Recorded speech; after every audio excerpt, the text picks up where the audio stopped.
नमस्कार. घरचा स्वाद या यूट्यूब चॅनेलच्या माध्यमातून मी घरी माझ्या स्वतःच्या ज्या काय रेसिपी मी बनवते त्या सर्व मी व्हिडिओ करून आपल्याला दाखवत असते.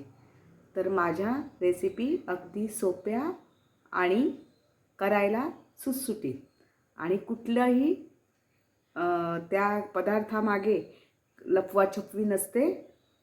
जे का आहे ते सर्व मी व्हिडिओ दाखवते. तुम्हाला माझे व्हिडिओ आवडतात की नाही मला आपण कळवा, कमेंट्स करा. आणि महत्त्वाचं म्हणजे तुम्ही सर्व सख्यांनी आपापल्या घरी हे पदार्थ करून बघा. अगदी सोपी पद्धत आणि झटपट होणारी रेसिपी अशाच मी आपल्या सर्वांसाठी शेअर करत असते. आज मी करते मुळ्याचं थालीपीठ. त्यासाठी इथे मी हे 2 मुळे घेतलेले आहेत. हे भाजीची आपण जी मुळ्याची भाजी करतो ना ते मुळे आहेत. आता मी हे किसून घेणार आणि त्याचं थालीपीठ करणार. तर ही रेसिपी आपण सर्वांनी आवर्जून बघा. अगदी सोपी आणि चवीला पण एकदम सुरेख. चला तर मग रेसिपीला सुरुवात करूयात. इथे आता मी हा मुळा किसून घेतला आहे. मुळातच पाण्याचं प्रमाण असल्यामुळे मुळ्याला भरपूर पाणी असतं म्हणून ते, आणि मुळा हा उग्र असतो वासाला, त्यासाठी मुळ्यातलं पाणी हे मी थोडं मुळा पिळून घेणार. हे बघा असा मुळा मी पिळवून घेणार आहे. म्हणजे उग्रपणा मुळ्याचा कमी होतो.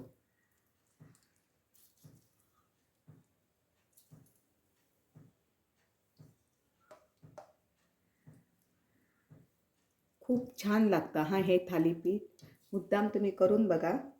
आणि आपल्या मुळ्यातील प्रोटीन,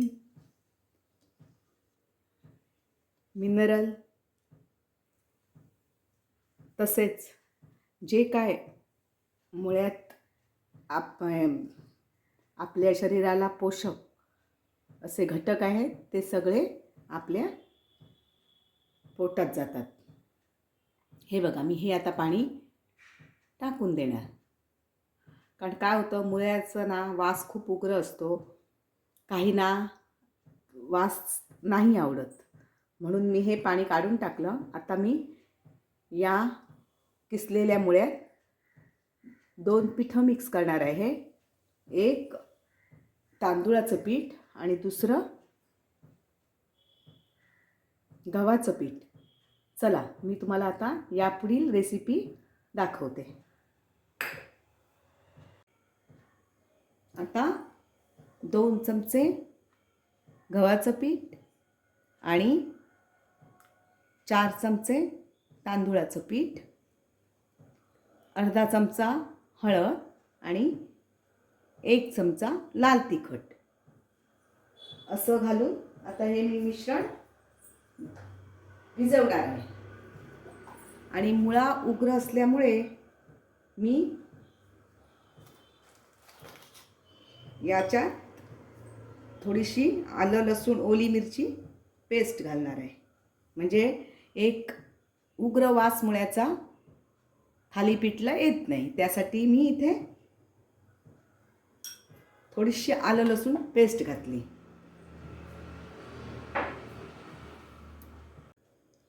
आता चवीपुरतं मीठ. आता हे सर्व जिन्नस आहेत ते मी मळून घेणार आहे. आता आपण हे पीठ मळून घेऊया.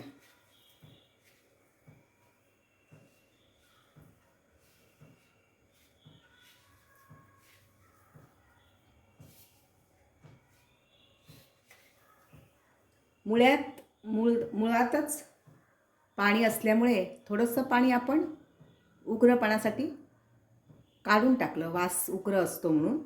पण फार पाण्याचा वापर या थालीपीठला करावा लागत नाही.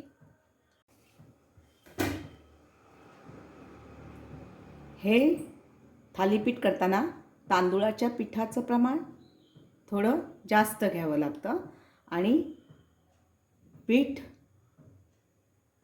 एकजीव किंवा घट्ट गोळा होण्यासाठी आपण थालीपीठ थापताना फुटू नये म्हणून थोडासा गव्हाच्या पिठाचा वापर करतो. दोन्ही पिठं ही शरीराला अतिशय चांगली आहेत, त्यामुळे थालीपीठ सुरेख एकदम सुंदर होतं.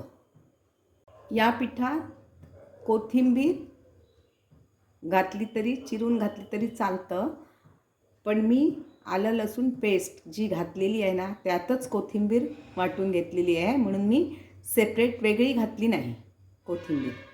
त्या पेस्टमध्ये असल्यामुळे मी तीच कोथिंबीर तसंच पेस्टच ती वापरलेली आहे.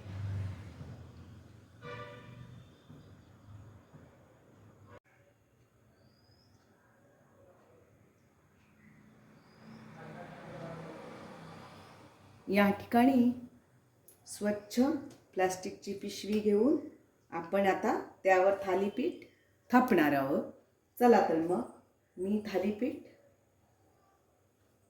करायच्या आधी तवा तापत ठेवते. थालीपीठ करताना तवा लोखंडी वापरला तरी चालतं, निर्लेपचा वापरला तरी चालतं. लोखंडी तवा का वापरावा, तर त्या जे लोखंडी भांड्यात केल्यामुळे जे आयन असतं, आयनाचं प्रमाण, लोहाचं प्रमाण, ते आपल्या शरीराला अतिशय पोषक असतं. म्हणून मी लोखंडी तव्यावर हे थालीपीठ करणार आहे आणि खमंग भाजतं, वासही सुरेख येतो. आता पिशवीला थोडंसं तेल लावून घेते, म्हणजे चिकटत नाही.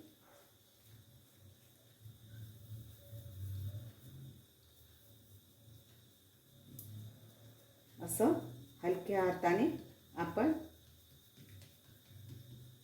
थालीपीठ थापून घेऊया.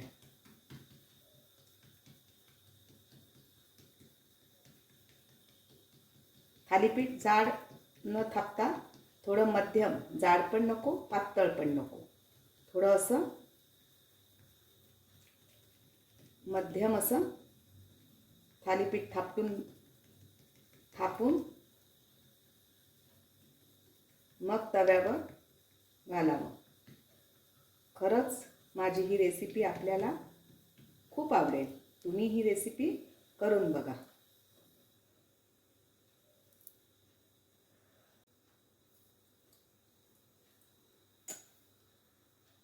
हे आता माझं थालीपीठ थापून झालेलं आहे.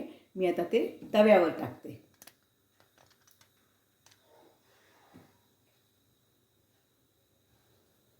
त्यासाठी मी इथे तवा गरम केला. तव्यालाही थोडं तेल लावते आणि थालीपीठ टाकते. थालीपीठ थापून झाल्यानंतर आपण बोटाने त्या थालीपीठाला होल पाडावे. हे असे म्हणजे काय होतं माहिती का, त्यातून आपल्याला तेल सोडता येतं आणि थालीपीठाची जी मागची बाजू आहे त्याला खरपूसपणा आणि व्यवस्थित भाजून येतं थालीपीठ. आता आपण उलटून बघूया, म्हणजे थालीपीठ झालं का.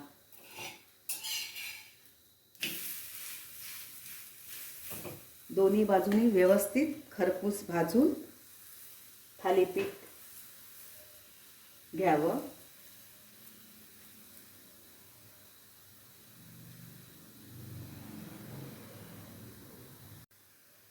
थालीपीठ सुरेख सुंदर असं खरपूस मी भाजून घेतलंय. थालीपीठ हे सॉससोबत पण छान लागतं किंवा आपण जे ताजं दही लावतो ना त्यासोबतही अतिशय सुरेख लागतं. तुम्ही ही रेसिपी मुद्दाम करून बघा. पटकन होते, झटपट होते, नाश्त्यासाठी अतिशय सुरेख रेसिपी आहे. आणि असा मुळा कोण खायला बघत नाही. त्यासाठी लहान मुलांच्या डब्यासाठी सुद्धा हे थालीपीठ खूप छान. म्हणजे त्यानिमित्ताने मुळा मुलांच्या पोटात जातो. हे बघा, थालीपीठ तयार झालं. आता आपण तसंच दुसरं थालीपीठ करूया. हे माझं दुसरं थालीपीठ मी केलेलं आहे. तव्यावर टाकते आणि हेही छानपैकी भाजून घेते.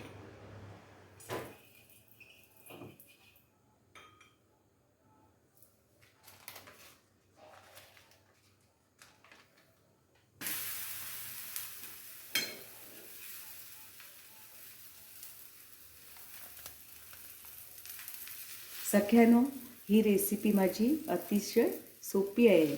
मला माहिती आहे काही सख्या ह्या नोकरी करणाऱ्या असतात, त्यांना धावपळ असते, नोकरीवर वेळेवर जायचं असतं, मुलांचं पटापट आवरून त्या भगिनी नोकरी करतात. खरोखर त्यांचं ज्या नोकरी करतात त्या सर्व सख्यांचं मैत्रिणींचं मला कौतुक आहे. त्यासाठी मी अशा सोप्या सोप्या पटकन होणाऱ्या रेसिपी आपल्याला दाखवत असते. त्या तुम्ही पटकन करू शकता आणि नोकरी आणि कुटुंब याचा समतोल म्हणजे साधू शकता. त्यासाठी माझ्या ह्या रेसिपी आहेत त्या सोप्या असतात, झटपट होणाऱ्या असतात. तुम्ही सर्वांनी त्या मुद्दाम करून मुलांना, आपल्या कुटुंबातील थोर लहान मोठ्या व्यक्तींना करून घालाव्यात आणि पौष्टिक असतात. त्यासाठी तुम्ही पटकन ह्या रेसिपी करून बघा. धावपळीच्या जीवनात मी अगदी सोप्या रेसिपी आपल्याला दाखवत असते. माझी आजची रेसिपी तुम्हाला नक्की आवडेल. सगळ्यांना तुम्ही नक्की करून बघा. सगळ्यांनो, माझ्या लाडक्या मैत्रिणींनो, माझी मुळ्याचं थालीपीठ ही रेसिपी पूर्ण झालेली आहे आणि त्यासाठी मी आता इथे खाण्यासाठी दही आणि सॉस घेतलेला आहे. माझी ही रेसिपी आपल्याला आवडली असेल तर माझ्या चॅनेलला सबस्क्राईब करा, लाईक करा आणि शेअर करा, कमेंट्स करा. तोवर धन्यवाद.